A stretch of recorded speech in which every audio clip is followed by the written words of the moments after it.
Welcome friends, আপনারা দেখছেন education and knowledge YouTube channel.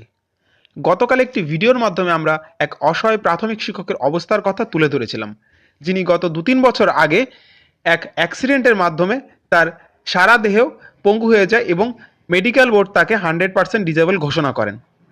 যার জন্য রাজ্য সরকারের যে আইন রয়েছে যে তার পোষ্য কিংবা ছেলের চাকরি পাওয়ার কথা, আর সেদিক দিয়ে তিনি যে অনেক চেষ্টা করার পরও সেই চাকরি তার হয়নি।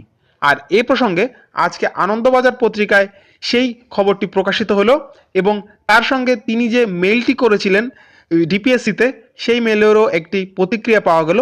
আমরা আপনাদের সামনে সেই মেইলটি তুলে ধরছি এবং আনন্দবাজারে যে খবরটি প্রকাশিত হয়েছে সেই খবরটি আপনাদের সামনে তুলে ধরছি। ভিডিওতে আপনারা সেই মেলটি দেখতে পাচ্ছেন। আমি চৌধুরী মোশাররফ কালাম, পিতা চৌধুরী ইসমত কালাম অবসরপ্রাপ্ত সরকারি শিক্ষক, তিলুটিয়া প্রাইমারি স্কুলে ছিলেন। উনি 22/9/2014-তে স্কুলে যাওয়ার সময় ওনার অ্যাক্সিডেন্ট হয় এবং পার্মানেন্ট ডিসেবলড হয়ে যায়, স্থায়ী অক্ষম হয়ে পড়েন। পিতা মেডিকেল পেশেন্ট এবং ঘরে চিকিৎসারত চলছে। তো এটা হচ্ছে সেই মেলটি, এবং সেই মেলের পরে আজকে যে আনন্দবাজার পত্রিকায় যে খবরটি প্রকাশিত হয়েছে সেটি আপনাদের সামনে তুলে ধরছি। আজকে আনন্দবাজার পত্রিকায় এই খবরটি প্রকাশিত হয়েছে। কর্মরত অবস্থায় অক্ষম, চাকরি পাননি ছেলেও। এবং এখানে সেই যে কথাগুলো আমরা আপনাদের সামনে তুলে ধরলাম এবং আগের যে ভিডিওতে রয়েছে সেই ভিডিওটি আপনারা এই ভিডিওর শেষে দেখতে পাবেন।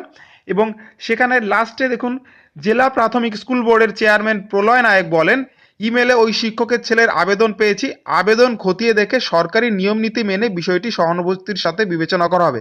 তো বন্ধুরা, প্রথমেই কিন্তু আমরা খবরটি প্রকাশিত করেছিলাম এবং সেটি কিন্তু আনন্দবাজার পত্রিকায় প্রকাশিত হয়েছে এবং আনন্দবাজার থেকে কিন্তু যোগাযোগ করা হয়েছিল ডিপিএসসি থেকে।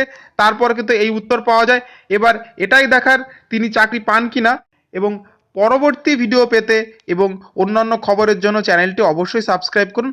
ধন্যবাদ সকলকে। পরবর্তী ভিডিওর আমন্ত্রণ জানিয়ে শেষ করছি এখনকার মতো।